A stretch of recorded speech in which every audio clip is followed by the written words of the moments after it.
Bonjour à tous. Au sein du Parti socialiste, elle s'est imposée comme une des meilleures spécialistes des questions économiques et financières. Polytechnicienne, elle a occupé différents postes, entre autres à la direction du budget et à l'INSEE, avant de diriger le service économique de l'assureur crédit Euler Hermès. Elle est aujourd'hui députée des Hautes-Alpes et a rédigé un rapport remarqué sur l'épargne longue. Bonjour Karine Berger. Bonjour. Je présente le livre que vous venez de sortir, La France contre-attaque. Vous dites de ce livre que c'est la version rose du rapport gallois. Est-ce que ça veut dire que le déclin français, le discours sur ce déclin, vous agace ? C'est plus que le discours sur le déclin ne fait plus que nous agacer avec Valérie Rabault.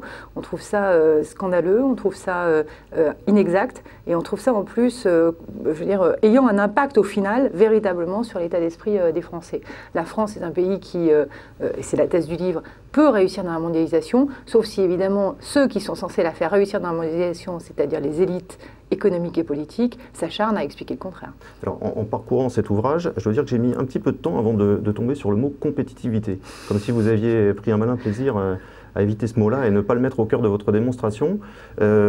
Est-ce que ça veut dire que vous considérez que le gouvernement se trompe de combat en mettant la compétitivité au cœur de sa stratégie industrielle? La problématique du mot compétitivité, c'est que c'est devenu une sorte de mot valise où on met à peu près tout ce qu'on a envie de mettre sans au fond se réfléchir à ce que sont les entreprises d'aujourd'hui. Ce que nous disons, c'est que le vrai sujet, c'est la valeur ajoutée. La valeur ajoutée, c'est ça la clé à la fois de la croissance économique et des moyens que la France a de gagner la mondialisation. Est-ce que la valeur ajoutée est égale à la compétitivité? Non. La valeur ajoutée est égale à la compétitivité qualité, la compétitivité différenciation, la compétitivité innovation. La valeur ajoutée, c'est l'inverse de ce que les gens appellent habituellement la compétitivité, c'est-à-dire la compétitivité prix, celle qui amène à baisser les coûts à tout prix, à baisser les prix à tout prix. La valeur ajoutée ne peut réussir que si justement on sort de cette obsession de la baisse des coûts et de la baisse des prix.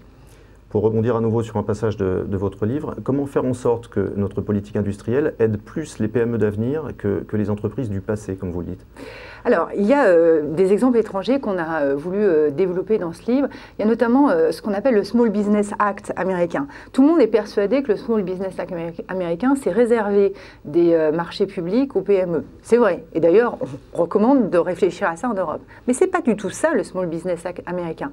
C'est la protection juridique des innovations, des brevets, des PME américaines dans le monde entier. Une administration dédiée avec des avocats pour aider les PME à survivre face au pillage de leurs idées. Eh bien, on dit, nous, en Europe, en France, nous devons mettre en place ce type d'administration au service des PME innovantes parce que ce sont elles qui gagnent les marchés de la mondialisation et ce sont elles qu'on laisse toutes seules et qu'on laisse sans solution de politique publique actuellement. Cesser d'aider les entreprises du passé, ça veut dire aussi accepter que des pans de notre industrie disparaissent avec des suppressions d'emplois à la clé. Alors ce qu'on dit, nous, c'est qu'il y a une méconnaissance profonde de ce qu'est l'industrie française aujourd'hui par les Français. Tout le monde pense qu'on est capable d'exporter désormais du vin, des foulards et peut-être parfois un ou deux avions. En fait, quand on regarde la structure industrielle française, il n'existe pas de secteur passé. Les grands secteurs sur lesquels la France est forte, ce sont l'aéronautique, ce sont l'équipement, tout ce qui est, alors on va dire wagons, infrastructures, etc. Les questions d'eau, d'assainissement de l'eau, des questions d'énergie. Et tout ceci, on peut qualifier ça d'un regard extérieur comme des industries du passé. C'est l'inverse, c'est-à-dire qu'en fait, c'est les industries sur lesquelles la France est en pointe. Donc attention à ne pas mélanger ce qui pourrait être vu comme des industries du passé qui ne le sont pas, avec des entreprises qui ont des difficultés parce qu'elles n'ont pas réussi justement à innover suffisamment, quel que soit le secteur sur lequel elles s'installent. Et là où il faut être très clair, l'emploi n'est pas le contraire de la productivité. Au contraire, plus vous faites de valeur ajoutée, plus vous faites d'innovation, plus vous faites de productivité et plus vous créez des emplois. Le rapport sur l'épargne longue que vous avez rédigé il y a quelques mois avec Dominique Lefebvre va largement alimenter la réforme de l'assurance vie qui se profile. Peut-être, je n'en sais rien. C'est ce qui se dit en tout cas. Est-ce que ce qui se profile justement correspond exactement à ce que vous préconisiez? Je pense notamment à ce nouveau support Eurocroissance qui devrait voir le jour à la faveur de cette réforme. Alors soyons clairs, notre principale recommandation dans le rapport, et s'il n'y a pas cette recommandation, le reste ne sert pas à grand-chose, c'est de différencier les avantages fiscaux entre les placements de l'assurance vie risqués et les non risqués. On a dit, voilà, à partir d'un certain seuil, il faut que les avantages, seuil d'assurance vie, on avait proposé 500 000 €, il faut que les avantages fiscaux soient réservés à ceux qui prennent du risque.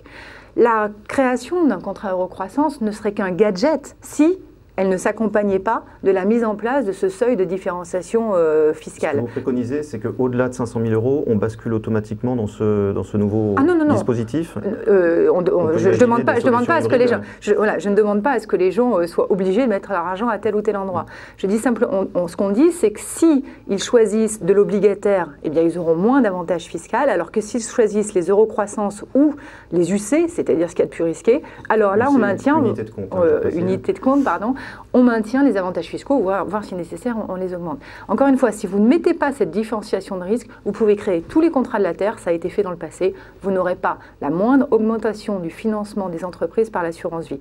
Donc la clé, moi, de ce que j'attends du gouvernement dans cette réforme de l'assurance vie, c'est le seuil de différenciation des avantages fiscaux et en second rang, mais seulement en second rang, les eurocroissance. C'est la clé et c'est ce qui fait hurler les assureurs qui craignent que les gros épargnants fuient ce dispositif-là. On s'oriente vers quoi d'après ce que vous en savez? Je vous assure que je n'en sais vraiment rien et je prendrai toute responsabilité d'aider ou en tout cas je l'espère, les recommandations si elles prennent bien en compte ce message principal qui est différenciation des avantages fiscaux, sinon on ne bougera pas. Vous savez, l'entreprise française, les PME françaises, elles n'ont pas besoin de sommes extraordinaires. Pour financer le développement des PME françaises dans les 5 prochaines années, il faut mobiliser, on va dire, 10 à 15 milliards d'euros sur 1600, 1400 milliards d'euros d'assurance vie. En trouver 10 ou 15, ça paraît tout à fait raisonnable. Vous parlez des besoins pour les PME ETI. Pour les PME, parce tout à fait. Autrement, les besoins de financement que vous estimez sont de l'ordre de 100 milliards d'euros